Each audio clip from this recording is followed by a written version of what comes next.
শুভ সন্ধ্যা সবাইকে। দর্শক, আজকে একটা ব্যতিক্রমী বিষয় নিয়ে আমরা আলোচনা করব। আলোচনার সাবজেক্ট হচ্ছে যে স্বপ্নের শহর পূর্বাচল নতুন শহর। আপনারা জানেন যে ঢাকায় আমরা বাংলাদেশে প্রবাসী যারা আছি, বাংলাদেশে অনেকেই চান যে আমরা যখন বাংলাদেশে বেড়াতে যাব অথবা আত্মীয় স্বজন নিয়ে যাব অথবা ফ্যামিলি নিয়ে যাব, তখন একটা যেন থাকার জায়গা বা একটা সুন্দর একটা পরিবেশে আমরা কিছুদিন ভ্যাকেশন করি, আর যেভাবেই করি একটা জাস্ট রুটের সাথে আমার যে রিলেশন, এই রিলেশনের জন্য একটা জায়গা থাকা দরকার। এবং এই লক্ষ্যেই আজকে থেকে প্রায় 31 বছর হয়ে যাচ্ছে। এর আগে পূর্বাচল যে স্বপ্নের শহর, এই স্বপ্নের শহরে অনেকেই আবেদন করেছিলেন লটারির জন্য, বাড়ির জন্য, জায়গার জন্য। আপনারা অনেকেই পেয়েছেন। আমার যে হিসাব আছে, হিসাব মতো প্রায় 3,500 প্রবাসী, মানে আমেরিকা প্রবাসী সহ অন্যান্য জায়গার প্রবাসী যারা আছেন, তারা সেখানে প্লট লটারিতে তাদের নাম উঠেছিল, তারা প্লটের মালিক।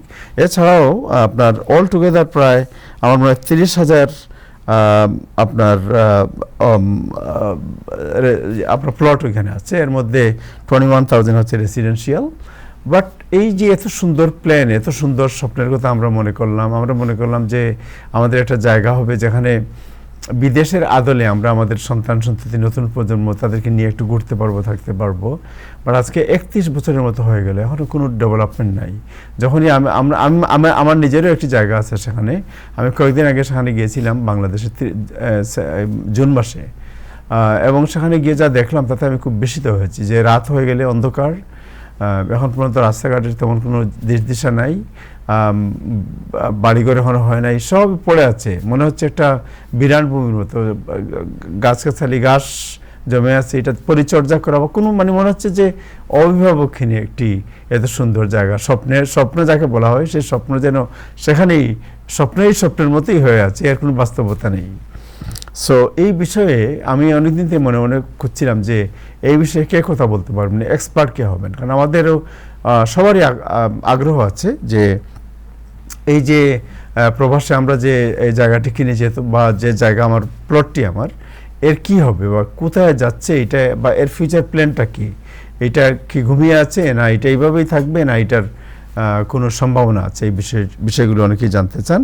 সো আমরা আলটিমেটলি উই আর লাকি যে আমরা আমাদের মধ্যে একজন অতিথিকে পেলাম, ডক্টর AYM একরামুল হক, যিনি সাবেক সচিব এবং পূর্বাচল যে নিউটন সোসাইটির প্রেসিডেন্ট, এবং বাংলাদেশে যে যানজট, এই যানজট বিষয়ে তিনি গবেষক, এবং he is a very known person, very expert person. এবং তিনি আমার সাথে কথা বলে যা মনে হলো, তিনি পূর্বাচলের in and out everything he nose.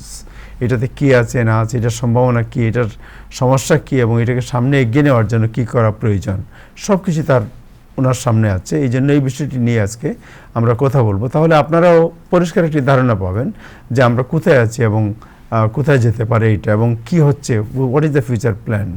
এই জন্য উনি সম্প্রতি নিউ ইয়র্কে এসেছেন, এবং তাকে আমরা আমাদের স্টুডিওতে দাওয়াত দিয়েছি, এবং আজকে এই বিষয় নিয়ে আমরা কথা বলবো। ডক্টর একরামুল হক, আপনাকে শুভেচ্ছা জানাচ্ছি। ধন্যবাদ। আমি জানি না যে আমি প্রাথমিক যে কথাগুলো বললাম, এই কথার মধ্যে কোনো ডিসক্রিপেন্সি আছে কিনা, বাট আপনি ঠিকই বলেছেন যে আশা আকাঙ্ক্ষা নিয়ে 31 বছর আগে জমি কিনেছে বা প্লটের জন্য দরখাস্ত দিয়েছে, বিনিয়োগ করেছে, সে আশা মানুষের পূরণ হয়নি, এবং যারা প্লট পেয়েছেন তাদের ভিতরে একটা বিরাট অংশ ইতিমধ্যে ইন্তেকাল করেছে, মারা গেছেন। ওনারা এই পৃথিবীতে আর নাই। এখন ওনাদের সন্তান সন্ততিরাও বাড়িঘর করতে পারবে কিনা সেটা এখনো অনিশ্চিত। আপনার এটার মূল সমস্যা হচ্ছে যে এখানে তো আসলে নিরাপত্তার দারুণ সমস্যা ছিল, কোনো বিদ্যুৎ নাই, তার পানির কানেকশন নাই, নাগরিক কোনো সুবিধা নাই।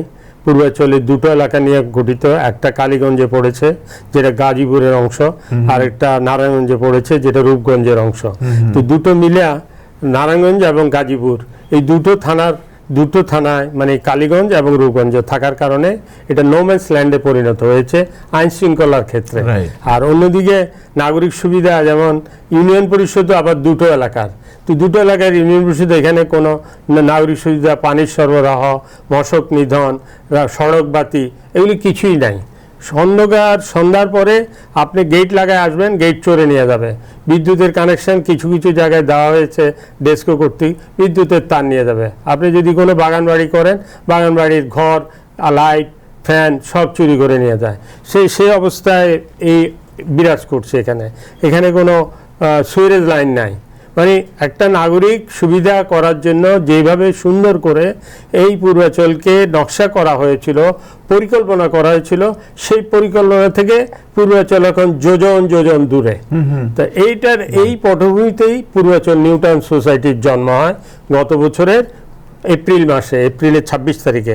তো আমরা এটা নিয়ে দেন দরবার করি, বিভিন্ন জায়গায় যারা কর্তৃপক্ষ আছে তাদের সাথে দেন দরবার করাতে, দেখা সাক্ষাৎ করাতে। কর্তৃপক্ষ বলতে এটা কার আন্ডারে? আপনি যেটা এটা রাজুকের আন্ডারে। এটা আপনি যেটা বলছেন আগে, এটা অনেকটা নো ম্যানস ল্যান্ড। আমরা রাজুকের এমনি তো রাজুক দিয়েছে, রাজুকের কাছেই প্লট আছে। রাজুক মূলত রাস্তাঘাট করে দিবে এবং অন্যান্য কাজগুলো করে দিবে। লেক আছে এখানে 41 কিলোমিটার লেক, সেটাও রাজুক করে দিবে। ওয়াকওয়ে আছে 72 কিলোমিটার, রাজুক করে দিবে। সাইকেলওয়ে আছে 72 কিলোমিটার, রাজুক করে দিবে। আর যেখানে বনায়ন করার কথা রাজুকের মাধ্যমে, সেগুলি রাজুক করে দেওয়ার কথা।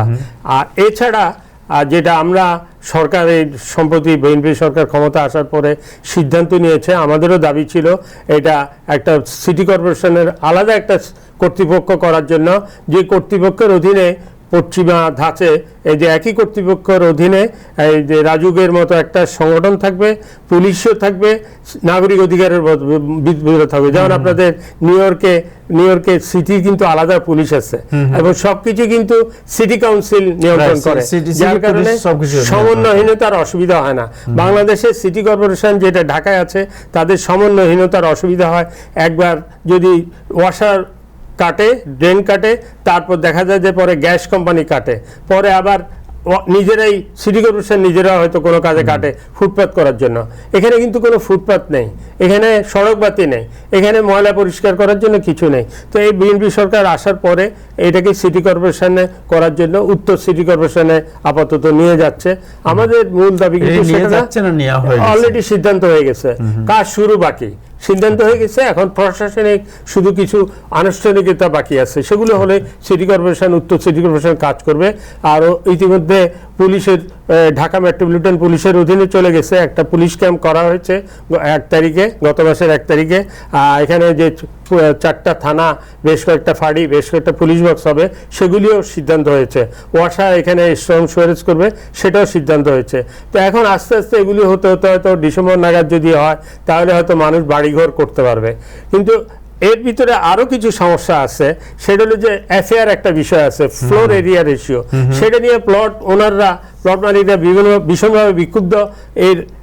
এই পূর্বাঞ্চলের আশেপাশে 2টো বেসরকারি হাউজিং আছে, আপনারা জানেন। সেই হাউজিংগুলিতে যে এফআইআর দেওয়া হয়েছে, সেটার সাথে পূর্বাঞ্চলের এফআইআর অনেক। এফআইআরটা কি? এফআইআর হলো ফ্লোর এরিয়া রেশিও। মানে আপনি 3 কাঠা, 5 কাঠা, 7 কাঠা বাড়ির যতটুকু উঠতে পারবেন।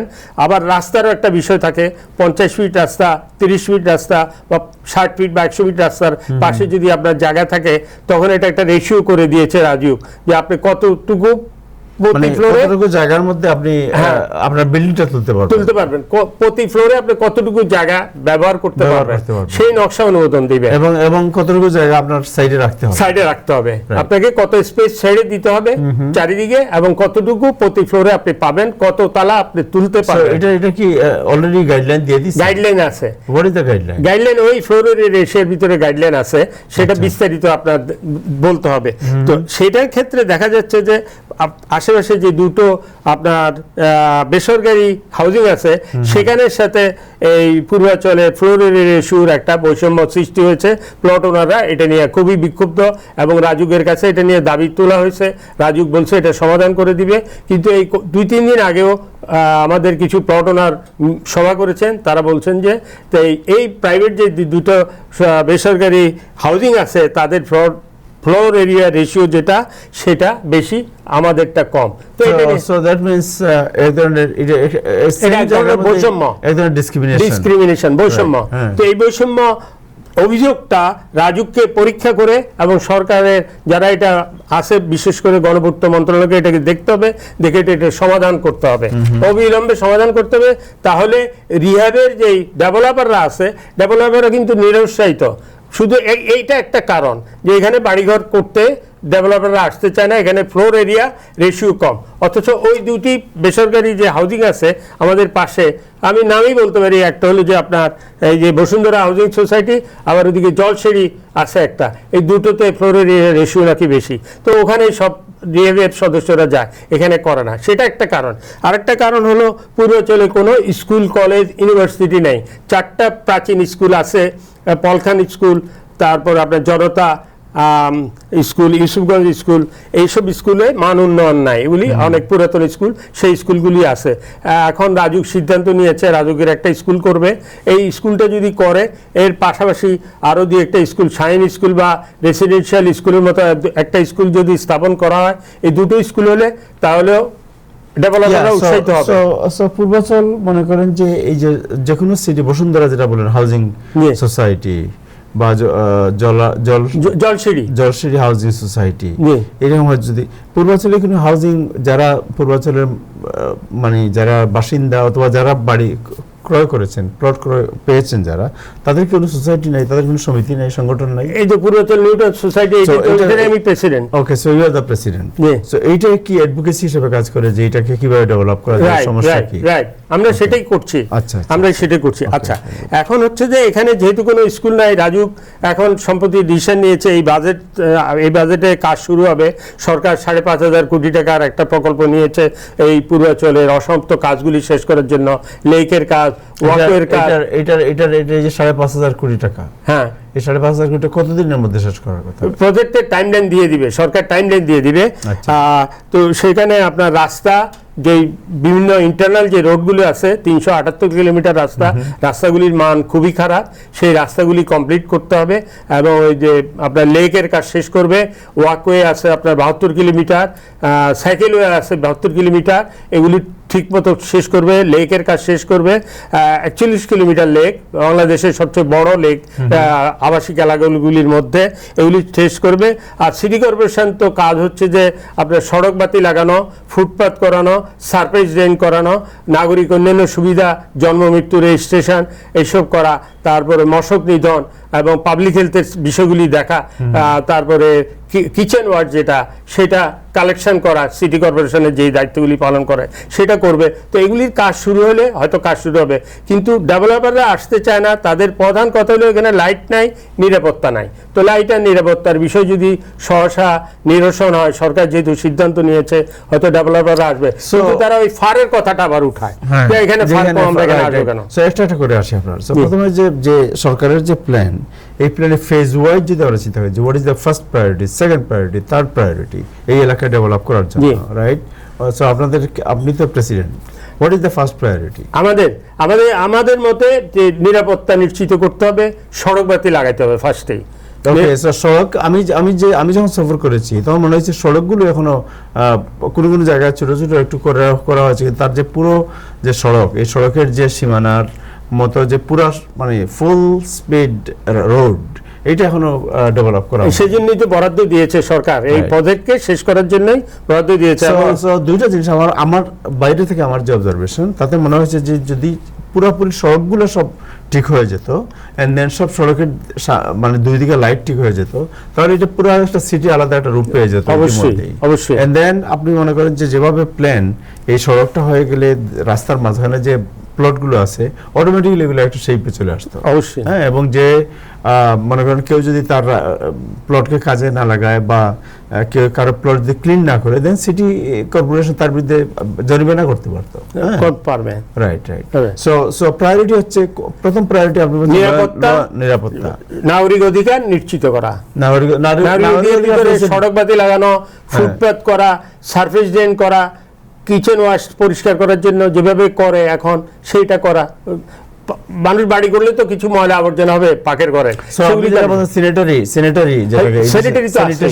ওইটাকেই নাগরিক সুবিধা বলে আর কি। নাগরিক যেটা বলতেছেন যে গার্বেজ পিকআপ, রাইট, যেটা সিটি কর্পোরেশন যেটা করে। প্রথমে নাগরিক সুবিধা এবং নিরাপত্তা, এই দুটো কাজ যদি শুরু হয়, তারপরে স্কুল, কলেজ, ইউনিভার্সিটির বিষয় আসে। এখন এখানে আর একটা সমস্যা দেখা দিয়েছে, লাস্ট 15 ইয়ার্সে এখানে বিভিন্নভাবে প্রভাবিত করে। এখানে 15টি স্কুল করার জন্য একটা সিদ্ধান্ত নিয়েছে। এখানে 15টা স্কুল অরিজিনাল প্ল্যানে ছিল না, 4টি পুরনো স্কুল আছে। এখন রাজুকের স্কুল যদি হয় আর আরেকটি ভালো স্কুল আনতে পারে, সেটা শাহিন স্কুলের মতো একটা স্কুল অথবা রেসিডেন্সিয়াল স্কুলের মতো একটা স্কুল আনতে পারে, আর এই 4টা স্কুলের মান উন্নয়ন করলে 6টা স্কুল হবে বাংলা মিডিয়ামের। আর ইংলিশ মিডিয়ামের 2টো স্কুলকে আনতে পারে, সেটা হলো যে আপনার বাংলাদেশ ইন্টারন্যাশনাল স্কুল একটা আছে মহাখালীতে, এটার বেতন কম, মধ্যবিত্ত সন্তানরা পড়তে পারে, আর একটা ইংলিশ মিডিয়াম স্কুলকে আনতে পারে। মোট 2টো ইংলিশ মিডিয়াম স্কুল আর এই 6টা বাংলা মিডিয়াম স্কুল হলে 8টা স্কুল এই অধিবাসীদের জন্য যথেষ্ট। কিন্তু দেখা যাচ্ছে 14-15টা স্কুলকে অনুমোদন দেওয়া হয়েছে। এটা তো নাগরিক অনুমোদন দেওয়া হলো, এটা দেওয়া হয়েছে অবৈধভাবে জমি নিয়ে ব্যবসা করার জন্য। একইভাবে আপনার হাসপাতাল এবং ইউনিভার্সিটি দিয়ে দেওয়া হয়েছে অনেকটা। এটা কিন্তু আবাসিক এলাকা, এটা কিন্তু মেডিকেল সিটিও না, এটা কিন্তু কোনো শিক্ষা সিটিও না। আপনার ঢাকা যদি খেয়াল করেন, এই যে ধানমন্ডির এখানে যে সাতমন্দির রোড আছে, মোহাম্মদপুরের কোনা থেকে সিটি কলেজ পর্যন্ত আপনি দেখবেন যে এখানে হাসপাতাল আছে, ক্লিনিক আছে, মা শিশু আছে, কিডনি হাসপাতাল আছে, ক্যান্সার হসপিটাল আছে, ফার্নিচারের দোকান আছে, হোটেল আছে, রেস্তোরাঁ আছে, চা দোকান আছে। পুরা ধানমন্ডিবাসী এখন বসবাসের অযোগ্য হয়ে গেছে। কারণ আপনি কর্মস্থলে অফিসে কাজ করবে, ব্যবসায় প্রতিষ্ঠানে ব্যবসা করবে, বাড়িতে এসে তো আপনাকে ঘুমাতে দিতে হবে।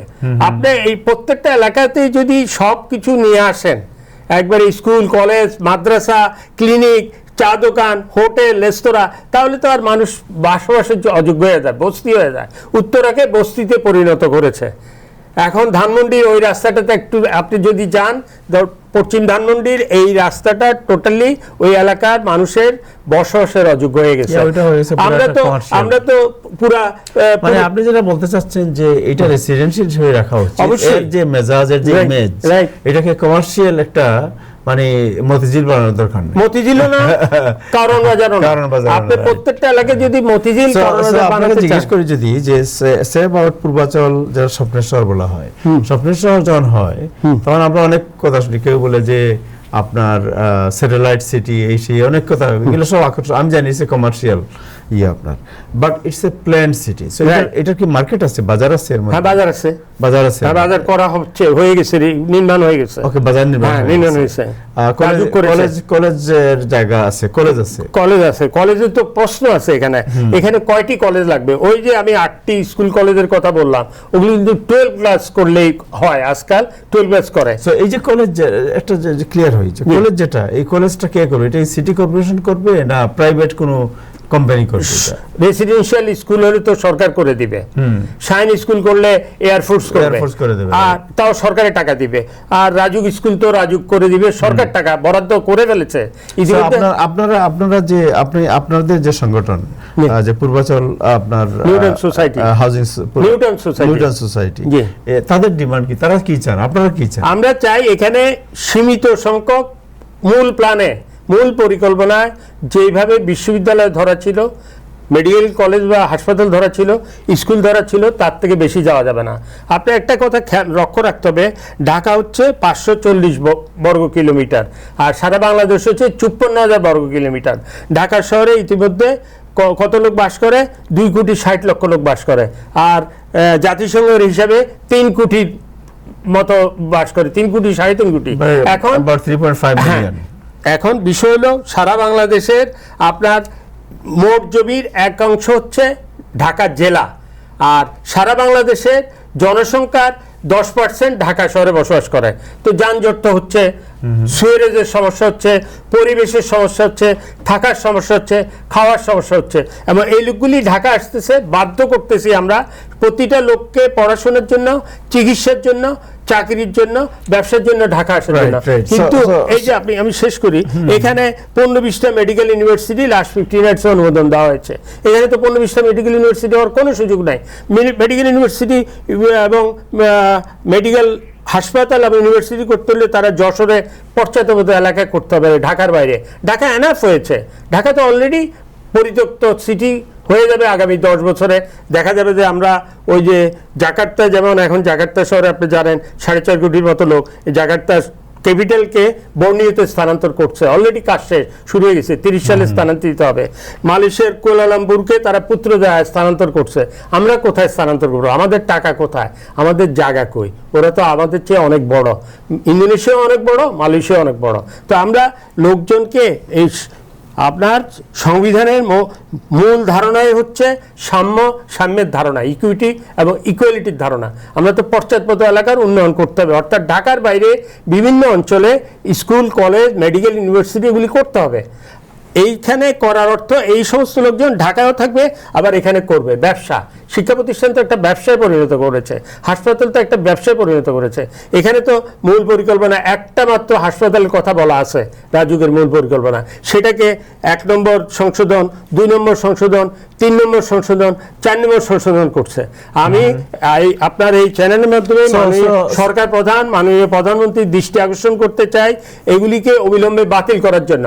বাতিল করে মূল পরিকল্পনা অনুযায়ী পূর্বাঞ্চলকে একটি আদর্শ মানব পরিবেশ বান্ধব এবং মানবিক শহর হিসেবে গড়ে তোলার জন্য স্টেপ নেওয়ার জন্য আমি মাননীয় প্রাইম মিনিস্টারকে অনুরোধ করছি।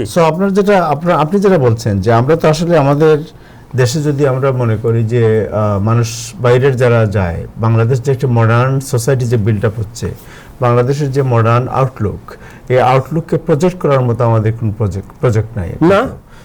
সো গভর্নমেন্ট চাইলে কিন্তু এই পূর্বাঞ্চলকে এমন একটি প্রজেক্ট করতে পারে যে বাইরে থেকে যে কোনো লোক যদি দেখতে চায় যে বাংলাদেশে একটা মডার্ন আপনার পরিবেশ বান্ধব এবং আপনার সেঞ্চুরির যে আপনার যে আগামী ফিউচার যে আপনার মানে আধুনিকতা, এই আধুনিকতার সমন্বয় করে একটা জায়গা বিল্ড আপ করা হয়েছে। দেন গভর্নমেন্ট এখন পর্যন্ত চাইলে এটা, যেহেতু এটাতে হাত দেওয়া হয় না, স্টিল ভার্জিন, এখন পর্যন্ত এটা সেটাই আমি বারবার বলি যে পূর্বাঞ্চলটা এখনো ভার্জিন আছে।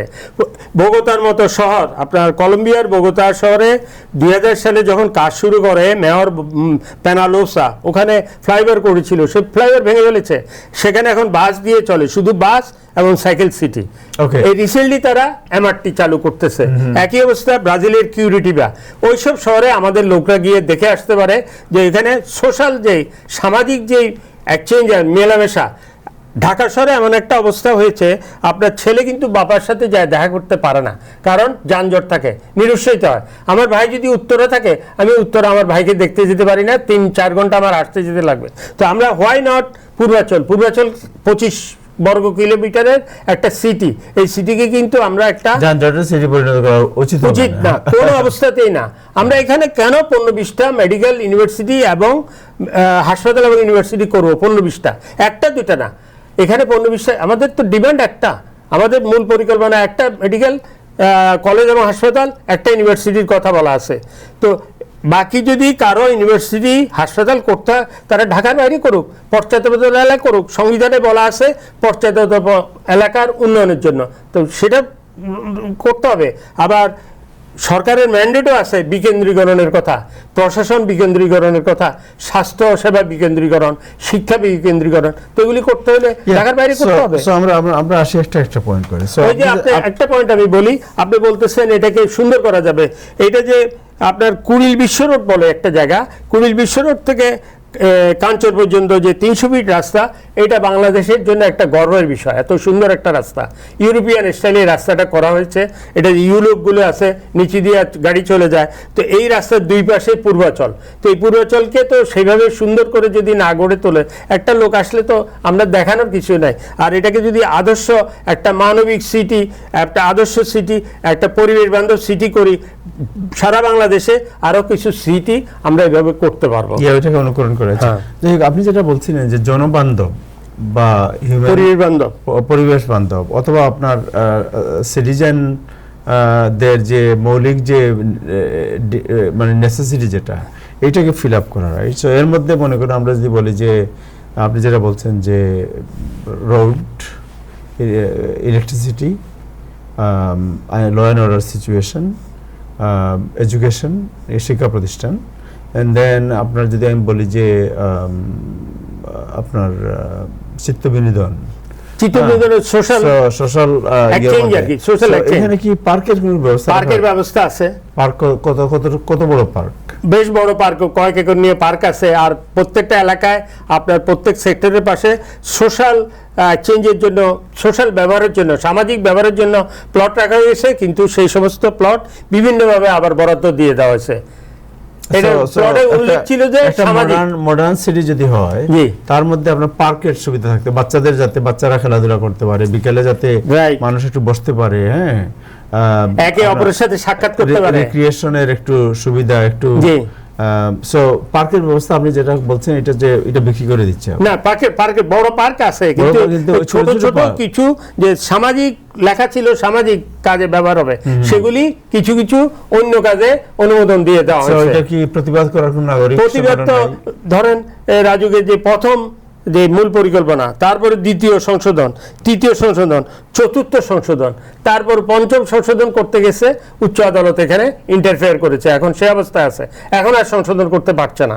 তো কিন্তু আমাদের কথা সেটা না, আমাদের কথা হলো মূল 1 নম্বর পরিকল্পনা অনুযায়ী এই রাজুক পূর্বাচলকে গড়ে তুলতে হবে। এবং রাজুকের কাছে পূর্বাচল আর রাখার প্রয়োজন নাই। আরেকটা কর্তৃপক্ষ যে ইউনিটারি অথরিটির কথা আমরা প্রস্তাব করেছি, সেই ইউনিটারি অথরিটির আন্ডারে একটা আমরেলার নিচে পুলিশ এবং ভূমি ব্যবস্থাপনা, তারপরে নাগরিকের সুবিধা, সবকিছু এই অথরিটির আন্ডারে দিতে হবে। আরেকটা প্রশ্ন আছে আপনার, সেটা হলো যে পাবলিক ট্রান্সপোর্টেশন। পাবলিক ট্রান্সপোর্ট আমাদের একটাই দাবি, বিশেষ করে আমার এটা কথা যে আপনারা বগোতার দিকে লক্ষ্য করুন, আপনারা কিউরিডিভের দিকে লক্ষ্য করুন, আপনারা ইন্দোনেশিয়ার জাকার্তার দিকে লক্ষ্য করুন। ইন্দোনেশিয়ার জাকার্তা শহরে 4000 বাস প্রতি ঘন্টায় 15 লক্ষ যাত্রী পরিবহন করে। তো ওরা 2004 সালে শুরু করছে। আমার প্রস্তাব হচ্ছে, এটা সোসাইটির না, আমার প্রস্তাব হচ্ছে যে পূর্বাচলকে বাস সিটি এবং সাইকেল সিটি হিসাবে রূপান্তরিত করার জন্য। এখন থেকে বাস মানে কি ইলেকট্রিক বাস? ইলেকট্রিক বাস, অবশ্যই ইলেকট্রিক বাস, ইলেকট্রিক বাস এবং সাইকেল থাকবে। আর কার ব্যবহার করবে, যারা কার ব্যবহার করবে তারা টোল দিবে, তারা প্রিমিয়াম ব্যবহার করবে, প্রিমিয়াম টোল দিবে, রোড প্রাইসিং থাকবে, অন্য এলাকার কার আসলে এখানে ট্যাক্স দিবে, যেটা ম্যানহাটনে আপনাদের দিতে হয়। ম্যানহাটনে তো সবাই ঢুকতে চায় না, ভয় পায়, পার্কিং চার্জ হাই। তো এখানে তো সেটা করা সম্ভব না যে তা না। এখন আমরা যদি প্রত্যেকটা এলাকাকেই বলবো যে model city, Uttara model city, কিন্তু এটা তো বস্তি সিটি হয়ে গেছে এখন। আমরা আসতেছি, আপনার যেহেতু আমরা শর্ট করে আলাপ করি, তাহলে আপনারা মনে করেন যে এটাকে যদি করতে হয় তাইলে ওকে, পাবলিক ট্রান্সপোর্টেশন আপনারা বাস বলতেছেন, নট ট্রাম, না এটা আসতে পারে পরে স্টেজে, কিন্তু প্রথমে শুরু করতে হবে বাস দিয়ে। আপনি জানেন যে রাস্তা অনেকটা হয়ে যায়, মাঝখানে মেডারে চলতে পারে, সেটা তো পরিকল্পনা যারা করে, যারা রোড এক্সপার্ট তারা ঠিক করবে ওটা, কিন্তু সেটা আমার বাজেট অনুযায়ী চলতে হবে। আপনার বগোতা, যেটা কলম্বিয়া এবং ব্রাজিলের কথা বলছি, তাদের আর্থিক অবস্থা আমাদের আর্থিক অবস্থার কাছাকাছি, মাথাপিছু গড়ায়। আমার তো মাথাপিছু গড়ায়ের উপর নির্ভর করে আমাকে ট্রান্সপোর্ট বাছাই করতে হবে। আর ভূমি ব্যবহার নীতিমালা অনুযায়ী নীতিমালা এবং ট্রান্সপোর্ট নীতিমালা, অর্থাৎ ল্যান্ড ইউজ প্ল্যান এবং ট্রান্সপোর্ট প্ল্যান, এই দুটাই ইন্টিগ্রেটেড করতে হবে। ইন্টিগ্রেটেড করলে ঢাকা শহরে যেটা বিল্ট ইন ছিল, যার কারণে ইন্টিগ্রেশনের অসুবিধা ছিল, এখন এটা আগাতে পারতেছে না। অন্য আলোচনা আমি করব, কিন্তু আমাদের আয়ের উপর নির্ভর করে আমাদের বাজেট করতে হবে। আমরা যদি সব কিছু এমআরটি করতে চাই তাহলে তো আমরা করতে পারবো না। সো আমি আসতেছি, এরপরে আপনি আসেন যে okay, what about the water, what is the source of the water? এখন তো রাজুক মোটামুটি বেশ কয়েকটা সেক্টরে, প্রায় 10-12টা সেক্টরে পানির সরবরাহ করেছে। পানির সোর্সটা, পানি ওরা একটা প্রজেক্ট নেওয়া হয়েছিল, আপনার নদীর পানি থেকে সারফেস ওয়াটার থেকে সাপ্লাই দিবে। তো এখন ওয়াসা যদি টেক আপ করে, ওয়াসা কিভাবে করে এটা দেখার বিষয়। তো বেশিরভাগই তো আপনাদের কোনো সাজেশন নাই এই বিষয়ে? সারফেস ওয়াটার ব্যবহার করা তো বাংলাদেশের নদীর পানি, যেগুলো নদীর পানি বিশুদ্ধ করে করতে হবে, বিশুদ্ধ করে করবে। এটা কি আপনি মনে করেন যে পারেন? এটা তো এক্সপার্টরা দেখবে। আপনার সিঙ্গাপুরে তো আপনার টয়লেটের পানিও রিইউজ করে ওরা, এটা তো অসুবিধা হয় না। এটা তো ওই ধরনের মেকানিজম তো আছে, রিসাইকেল করে। হ্যাঁ, রিসাইকেল করে। আপনি সিঙ্গাপুরে গেলে কোনো পানি ওরা ফেলে দেয় না, কারণ পানি ফেলে খাবে কোথায়? বাকিগুলি তো সমুদ্রের পানি, তার চেয়ে রিইউজ করাটা তাদের জন্য মোর বেনিফিশিয়াল। আমি চিন্তা করছি ঢাকা শহরের পানি তো খুবই খারাপ অবস্থা। এই জায়গায় what should be the source of the, যেমন আমরা নিউ ইয়র্কে আপনি দেখেছেন যে ওয়াটারের কিন্তু আপনার natural source of the water আছে, যে অনেক জায়গা আছে এটাকে বেড়া দিয়ে রাখা আছে, তো বৃষ্টির পানি বা অন্যান্য পানি যেগুলো জমে দেখেছি অনেক জায়গা আছে ইয়ে করা হয়। আমেরিকা তো একটা বড় দেশ, এটার সাথে তো আমাদের তুলনা করা ওয়াটার পিউরিফিকেশন সিস্টেম আছে, ন্যাচারাল ওয়াটারকে পিউরিফাইড করে তারা সাপ্লাই করে। রাইট। সো বাংলাদেশ, আমেরিকার সম্পদও বেশি, ল্যান্ড এরিয়াও বেশি, আমাদের সম্পদও নাই, আমরা ল্যান্ড এরিয়াও লিমিটেড, আমরা তো সেভাবে চলতে হবে। আপনারা ওকে, সো ওয়াটারের জন্য যেটা বলতেছেন, so what is the river, nearest river? বালু নদী আছে, বালু নদী। জি। ওইটার এমনি পরিবেশ কেমন বালু নদী? বালু নদী তো ওই যে আপনার গার্মেন্টসের ট্রিটমেন্টের, গার্মেন্টসের উপর যে আপনার পরিবেশের ট্যাক্স ইম্পোজ করার কথা, পরিবেশের উপর জরিমানা করার কথা, এগুলি যদি সরকার কড়াকড়ি হয় তাহলে তো আর বালু নদী আপনার দূষিত হবে না। তো বালু নদী দূষিত না হলে বালু নদীর পানি তো আমরা ব্যবহার করতে পারবো।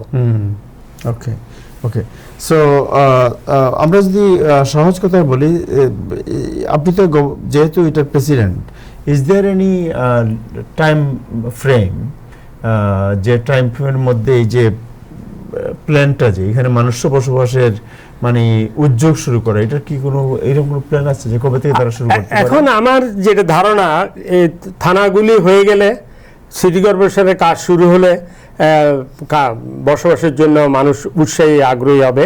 তার পাশাপাশি ফারের বিষয়টা, বৈষম্যের বিষয়টা যে প্লট মালিকগণ উত্থাপন করেছেন অন্যান্য এলাকার সাথে, সেটা রাজুককে সমাধান করতে হবে। তাহলে ডেভেলপাররা এগিয়ে আসবে, যারা বাড়িঘর করে দেয় তারা এগিয়ে আসবে। আর এই যে স্কুল, কলেজ, হাসপাতাল, এগুলি দ্রুত স্থাপন করতে হবে। রাজু স্কুলটা যদি খুব দ্রুত স্থাপন করে, কারণ ডেভেলপাররা চায় যে তাদের ফ্ল্যাট বিক্রি হতে হবে। তো ফ্ল্যাট বিক্রি হলে নিরাপত্তা একটা ইস্যু আছে, নাগরিক সুবিধা একটা ইস্যু আছে, আর তারপরে আপনার নিরাপত্তা, নাগরিক সুবিধা, এগুলি যদি হয়, আর স্কুল তো থাকতে হবে। তো স্কুল, রাজুক স্কুল যদি শুরু হয়, আর সরকার যদি সদয় হয়ে এখানে যদি রেসিডেন্সিয়াল স্কুল একটা করে, রেসিডেন্সিয়াল স্কুল বাংলাদেশের বেশ কয়েকটা আছে, ভালো একটা স্কুল দরকার। এই যে 4টা স্কুল আছে এটা আমরা আলোচনা করছি, কিন্তু আমি যদি আপনাকে একটা প্রশ্ন করি, যে আপনি যেটা বলেন যদি এগুলি ছাড়া তো I understand, but is there any time limit, যে ওই বছরের শেষ নাগাদ কাজ শুরু হবে, আগামী বছরের কাজ শুরু হবে, এরকম কোনো? এখন পূর্বাচল হচ্ছে আপনার বিএনপির বেবি। বিএনপি তো 5,500 টাকার একটা প্রজেক্ট দিয়েছে, ওনারা বেশ 5,500 কোটি টাকা।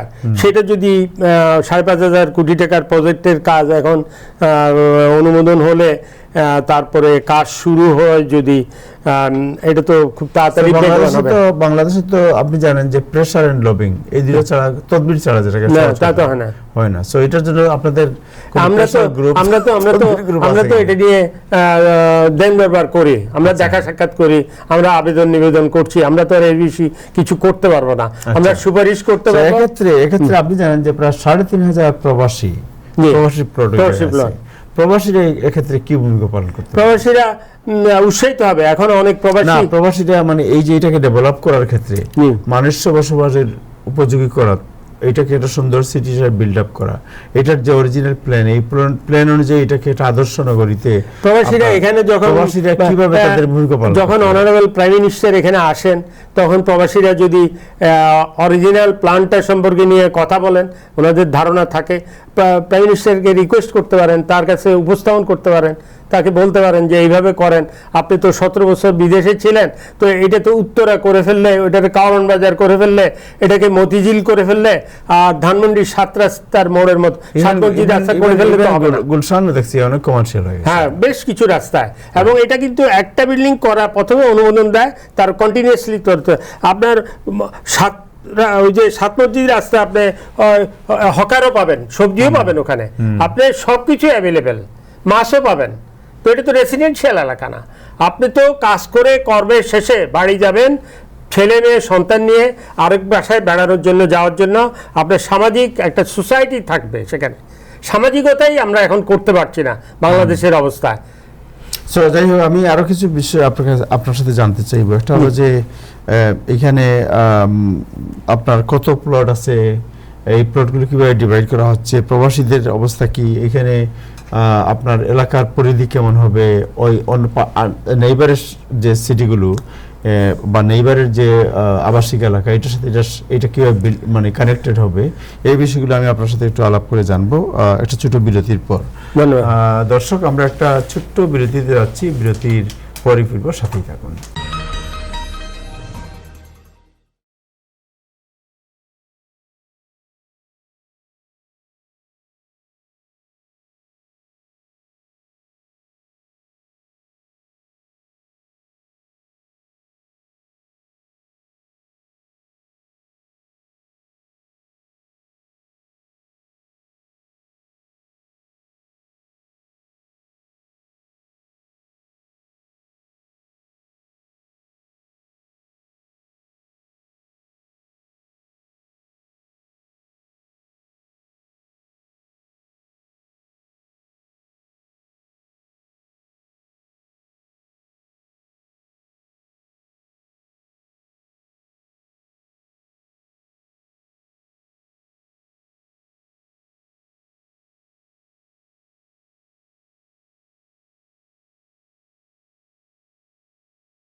দর্শক, টাইম টক অনুষ্ঠানে আবার আপনাদের শুভেচ্ছা জানাচ্ছি। আমরা কথা বলছিলাম ঢাকার পূর্বাচল যে শহর, পূর্বাচল যে সিটি, যেখানে আপনারা অনেকেই আপনার বাড়ি কিনেছেন। দেশ এবং প্রবাসের লক্ষ লক্ষ মানুষ এর সাথে সম্পৃক্ত।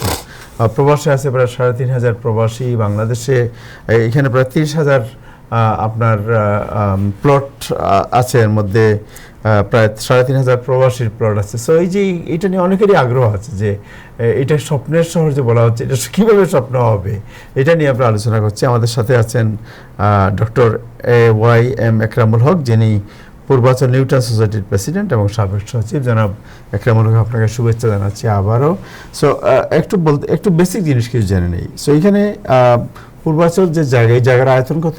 এটা হলো 25 বর্গ কিলোমিটার। 25 বর্গ কিলোমিটার। জি, এখানে একরে যদি বলেন 6,227 একর জমি আছে এখানে। আচ্ছা। আর এর ভিতরে যে রাস্তা আছে ইন্টারনাল রোড, এই ইন্টারনাল রোডের লেন্থ হলো 378 কিলোমিটার। ওকে। আর আমি পূর্বে বলেছি যে এখানে বড় একটি লেক আছে, লেকটা একবারে সবগুলো এলাকা জুড়ে আছে।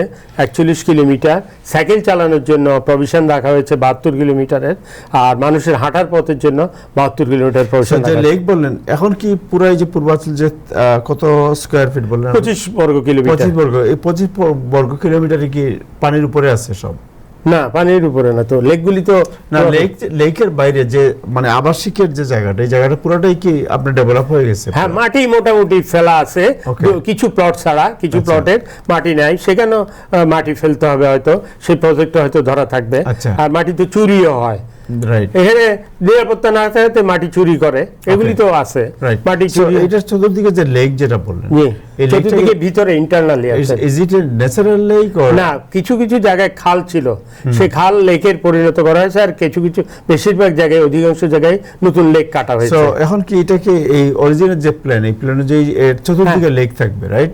লেক থাকবে। সো যারা এখানে বাসিন্দা তারা যদি বিকেলে চায় যে একটু লেকে পাড়ে গিয়ে বসতে, হাঁটার ওই যে হাঁটার 72 কিলোমিটার হাঁটার পথ, হ্যাঁ, আবার সাইকেল চালানোর জন্য 72 কিলোমিটার সাইকেল পথ। রাইট। সো এটা কি ন্যাচারাল লেক না এটাকে আর্টিফিশিয়াল লেক? আর্টিফিশিয়াল, জি জি, আর্টিফিশিয়াল। ওকে, রাজু করেছে বাট কমপ্লিট হয় নাই, কমপ্লিট করতে হবে। এটা তো আসলে ব্যাপার হচ্ছে যে ওকে, সো আপনি যেটা বলছেন যে অলমোস্ট 30 ইয়ার্স, 31 বছর হয়ে গেছে, জমি ডেভেলপমেন্টটা কি হয়েছে? পড়ে আছে আর কি, জাস্ট এটা পড়ে আছে, অভিভাবকহীন হিসাবে, নো ম্যানস ল্যান্ড হিসাবে পড়ে আছে, রাইট। এবং এখানে যে 30,000 আপনার প্লট আছে, 30,000 প্লটের ভিতরে আপনার 21,000 প্লট হলো আবাসিক, রেসিডেন্সিয়াল। হ্যাঁ, রেসিডেন্সিয়াল। তার ভিতরে 3 কাঠার প্লট আছে, 5 কাঠার প্লট আছে, 7.5 কাঠার প্লট আছে, 10 কাঠার প্লট আছে। আর বাকি যে প্লটগুলো সেগুলো হচ্ছে আপনার অফিস আর ব্যবসা প্রতিষ্ঠান, তারপরে বিভিন্ন বাণিজ্যিক প্রতিষ্ঠানের জন্য ওই বাকি প্লটগুলো, শিক্ষা প্রতিষ্ঠানের জন্য, হাসপাতালের জন্য বাকি প্লটগুলি। সো বাণিজ্যিক প্রতিষ্ঠানের মধ্যে থাকতে পারে, গ্রোসারি থাকতে পারে, এই ধরনের বিভিন্ন বাণিজ্যিক প্রতিষ্ঠান থেকে তার ইন্ডাস্ট্রিয়াল, না এখানে কোনো শিল্পের প্রশ্নই আসে না। সো নিত্য প্রয়োজনীয় জিনিসের জন্য ধরুন সুপার মার্কেট, জি, কাপড়ের মার্কেট, কাঁচা বাজারের মার্কেট, এগুলো এখানে আপনার 1 কিলোমিটার এরিয়া আছে শুধু সেন্ট্রাল বিজনেস ডিস্ট্রিক্টের জন্য। তো বর্তমান প্রধানমন্ত্রী চিন্তা করলে যেমন আগেভাগেই এটা প্ল্যান করতে পারেন, আপনার পুত্রজায়ার 59 কিলোমিটার এলাকা নিয়ে পুত্রজায়া, ওখানে পুত্রজায়ার আপনি জানেন মালয়েশিয়ার সেকেন্ড ক্যাপিটাল, ওটা কুয়ালালামপুরে বাণিজ্যিক এবং আর্থিক ক্যাপিটাল রয়ে গেছে, পুত্রজায় প্রশাসনিক এবং পলিটিক্যাল হেডকোয়ার্টার চলে গেছে। এখানে ইচ্ছে করলে বর্তমান সরকার এই পূর্বাঞ্চলে তার প্রশাসনিক কেন্দ্র নিয়ে যেতে পারে, প্রধানমন্ত্রীর বাসভবনও নিয়ে যেতে পারে। প্রধানমন্ত্রীর বাসভবন কিন্তু এখন নাই, প্রধানমন্ত্রীর বাসভবন জুলাই জাদুঘরে পরিণত হয়েছে। তো প্রধানমন্ত্রী তো একটা থাকার জায়গা দিতে হবে, কোথায় দিবে এটা সরকার সিদ্ধান্ত নিতে হবে, সেটা সিদ্ধান্ত। এই জায়গাটা ভার্জিন আছে, এখানে নিতে পারে, এটাকে একদম কাস্টমাইজ করা যায়। হ্যাঁ, কাস্টমাইজ করতে পারে, এটাকে একটা আদর্শ মানবিক পরিবেশ বান্ধব সিটি হিসেবে রূপান্তর করতে হবে, এবং প্রথম থেকে এটা করতে হবে। একবার ছেড়ে দিলে আর কিন্তু এটা কিছুই করা যাবে না। এখানে মেডিকেল হাসপাতালের পর হাসপাতাল, ইউনিভার্সিটির সেকেন্ড ক্যাম্পাস, ইউনিভার্সিটির থার্ড ক্যাম্পাস, এটা করতে দেওয়া যাবে না, কোন অবস্থাতেই করতে দেওয়া যাবে না। সো এটার সাথে এটা ঢাকা যদি বলি, আপনাকে বলে যে 0 পয়েন্ট যেটাকে বলা হয়, 0 পয়েন্ট তো আপনার ওই যে সচিবালয়ের পাশে জিপিওর সামনে থেকে কত মাইল দূরে এটা পড়ছে? এটা টোটাল আপনার 5 মাইল, আর এখানে যদি 10 মাইল, আমাদের 1 নম্বর সেক্টর যদি ধরেন তাহলে 7-8 মাইল হবে আর কি, 1 নম্বর সেক্টর যদি শুরু করেন আর কি। না, আমি বলছি জিপিও থেকে ওই জায়গা পর্যন্ত, একদম পূর্বাঞ্চল পর্যন্ত কত মাইল? পূর্বাঞ্চলের প্রথম পর্যন্ত 5-7 কিলোমিটারের বেশি হবে না, 5 মাইল, 5-7 মাইল। এত কাছে? হ্যাঁ, কাছে। ওটা তো জামের জন্য বোঝা যায় না। 7 মাইল হবে, সর্বোচ্চ 7 মাইল হবে, এর বেশি হবে না। 1 নম্বর সেক্টর জিপিও থেকে 1 নম্বর সেক্টর 7 মাইল। হ্যাঁ, 7 মাইল, এর বেশি হবে। আর পুরো আমি যদি বলি একদম এন্ড আরো এটা তো আরো 3-4 মাইল আর কি, এটা তো কিলোমিটার, about 10 মাইল। ঢাকা শহর থেকে, মেইন শহর থেকে মাত্র 10-12 মাইলে আপনি মাইলের হিসাবে বললেন। সো আপনাকে যদি জিজ্ঞেস করি এখন যে রাস্তা কমিউনিকেশনটা কিভাবে হচ্ছে, মানে এটা তো একটা বিশাল রেসিডেন্সিয়াল এরিয়া হচ্ছে, যেখানে 30,000-এর মতো আপনার ইউনিট, রাইট? এবং এটার কি আপনার ওই যে সয়েল টেস্ট এন্ড দেন এইটা জোনিং করা হয়েছে, যে কোন জোনে কত তালা পর্যন্ত বিল্ডিং তুলে? না, এটা করা হয় না, এটা করা দরকার। আচ্ছা, এটা করলে ভালোই তো। অন্যান্য দেশের মতো কোন এলাকায় কয়তলা বিল্ডিং হবে, এবং এটাও করতে পারে রাজুক্ত না রাখারই আমরা পক্ষে। আমরা একটা ইউনিটারি কর্তৃপক্ষের কথা বলছি, এবং সেখানে আপনি নকশা দিবেন, ও 4 জনে 4 ধরনের নকশা না দিয়া ওই অথরিটি নকশা ঠিক করে দিবে। এই নকশাগুলির ভিতর থেকে তোমরা নকশা বেছে নাও, এই নকশায় তোমরা টাউন হাউস করো, আর 3 তলা বাড়ি করো, 2 তলা বাড়ি করো, এটা ঠিক করে দিবে। এই এলাকায় 4 তলার উপরে বাড়ি হবে না, এই এলাকায় 10 তলার উপরে বাড়ি। অন্যান্য দেশে যেটা করে জোনিং এর মধ্যে মনে করেন যে এই বলা হলো যে এ জোন, এই জোনের আন্ডারে যে এলাকা, এই এলাকায় 10 তলার উপরে কোনো বিল্ডিং হবে না। Right. So everybody has to, এই ধরনের কোনো জোনিং বাংলাদেশে করে নাই, এখানেও করা হয় নাই। সো তার আগে তারা এটা করে কি সয়েল টেস্ট করে দেখে যে এটার ক্যাপাসিটি কতটুকু, কয় তলা পর্যন্ত বিল্ডিং উঠলে আপনার এটা এইটার যে ভার আছে এই ভারটাকে অ্যাবজর্ব করতে পারবে। সয়েল টেস্টের প্রভিশন এখানেও আছে, রাইট, এখানেও আছে, কিন্তু ওই জোনিংটা নাই। সো এখন যদি যে দু একটা বিল্ডিং আমি দেখেছি, কিছু কিছু বিল্ডিং উঠেছে, so how they are determining যে কত তলা পর্যন্ত তারা যেতে পারবে?